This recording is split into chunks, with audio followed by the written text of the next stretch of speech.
এবারের ভোট সারা দেশকে একটা 4টে মেসেজ দিচ্ছে। স্বাধীনতা বিকৃতি ইতিহাস আর চলবে না। দ্বিতীয়, গর্বিত মুক্তিযুদ্ধ কারো বাবার সম্পত্তি না। তৃতীয়, জামাত রাজাকার বা স্বাধীনতা বিরোধী এই জঘন্য মিথ্যাচার, এই ন্যারেটিভ আর চলবে না। 4, ভারতীয় আধিপত্যবাদ চলবে না।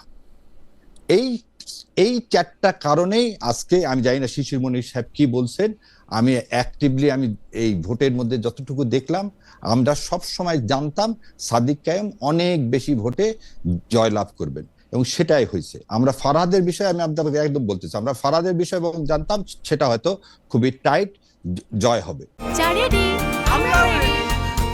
চা মানে লাইফটা ভরপুর, চা মানে ইস্পাহানি মির্জাপুর। আবার এজিএস এর বিষয়ে জানতাম সে অনেক ভোটে জয়লাভ করবেন। আর ঝুমার ব্যাপারে আমরা ওভার কনফিডেন্ট ছিলাম, কি কারণে আপনারা এটা বলি, ঝুমাকে সবচেয়ে বেশি ট্যাগিং করা হয়েছে, আল্লাহ তাকে বিজয় দান করছেন। সো এবারে আপনার কথায় আসি যে ইসলাম, একটু আগে বললেন আমার ডাক্তার সাহেব যে ইসলাম কায়েম করা সবার দায়িত্ব। জামাত ইসলাম কোনো ঠিকাদারি নেয়নি, জামাত ইসলাম দাওয়াত দেন যে কি ধরনের ইসলাম হওয়া উচিত, কোরআন এবং সুন্নাহ।